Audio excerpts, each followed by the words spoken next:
Friends, అందరికీ నమస్కారం. Friends, Andhra Pradesh రాజకీయాల్లోకి వంగవీటి మోహన్ రంగా కుమార్తె ఎంట్రీ. ఈ పార్టీలోకే వెళతారని అయితే కనుక సమాచారం. అసలు ఏం జరుగుతోంది, ఏంటి వివరాలు తెలుసుకుందాం. వీడియో పూర్తిగా చూడండి, అలాగే తప్పకుండా లైక్ చేయండి.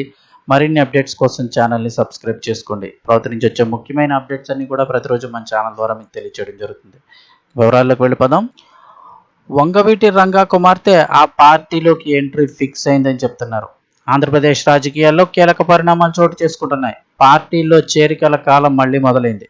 డిలిమిటేషన్ వచ్చే ఎన్నికల్లోగా పూర్తి చేయాలని కేంద్రం భావిస్తున్న వేళ ఏపీలో కూటమి పార్టీల్లో చేరేవారి సంఖ్య పెరుగుతోంది. వైసీపీలో ఎంట్రీ ఇస్తున్న వారి పేర్లు కూడా ప్రచారంలోకి వచ్చాయి.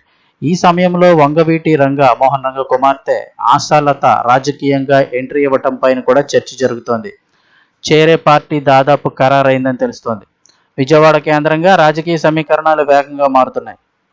ఇప్పటివరకు వంగవీటి రాధా టీడీపీలో కొనసాగుతూ వస్తున్నారు. ఏ పదవి ఆయనకైతే ఇప్పటివరకు దక్కలేదు. ఎమ్మెల్సీ పదవి ఇస్తారని చెబుతున్నా ఈసారి దక్కడం పైన కూడా స్పష్టత లేదంటున్నారు. ఇదే సమయంలో వంగవీటి మోహన్ రంగా గారి కుమార్తె వంగవీటి ఆశా కిరణ్ కొంతకాలంగా జనంలో ఉంటున్నారు. తన తండ్రి ఆశయాలకు అనుగుణంగా పనిచేయడమే తన లక్ష్యమని పదే పదే చెబుతున్నారు. అయితే వచ్చే ఎన్నిక నాటికి పార్టీలో చేరడం అవసరమని గుర్తించినట్లు తెలుస్తోంది. అందులో భాగంగా జనసేన పార్టీలో చేరుతారంటూ రాజకీయ వర్గాల్లో చర్చ జరుగుతోంది. అయితే ఇప్పటి వరకు దీనిపై క్లారిటీగా తెలియలేదు. ఆశా కిరణ్ గారు కూడా అధికారికంగా ఎలాంటి ప్రకటన చేయలేదు. ప్రస్తుతం ఆమె రాధా రంగా మిత్రమండలిని రాష్ట్ర వ్యాప్తంగా బలోపేతం చేసే దిశగా ఆవిడైతే అడుగులు వేస్తున్నారు. ఇదే సమయంలో ఆశా కీలక వ్యాఖ్యలు చేశారు. ఏపీ ప్రభుత్వం ఒక జిల్లాకు వంగవీటి రంగా పేరు పెట్టాలని మరియు కృష్ణానది ఒడ్డున రంగా ఘాట్ నిర్మించాలని ప్రత్యేకంగా కోరారు. ఈ రెండు డిమాండ్లతో తాను తొందరలోనే ఉప ముఖ్యమంత్రి పవన్ కళ్యాణ్ని కలుస్తాను అని ఆశా కిరణ్ చెప్పారు. పవన్ ఈ డిమాండ్లను పరిష్కరిస్తారు అని ఆమె ఆశాభావం కూడా వ్యక్తం చేశారు.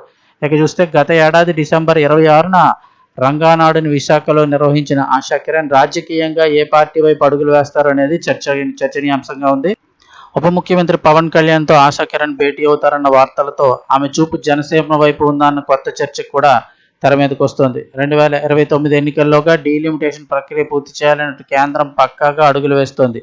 డీలిమిటేషన్ జరిగితే ఏపీలో భారీగా అసెంబ్లీ స్థానాలు పెరుగుతాయి. మహిళా రిజర్వేషన్లు అమలు కానున్నాయి. దీంతో ఈ రెండు నిర్ణయాల అమలు దిశగా పార్టీల్లో చేరడం కోసం పలువురు అయితే వేచి చూస్తూ ఉన్నారు.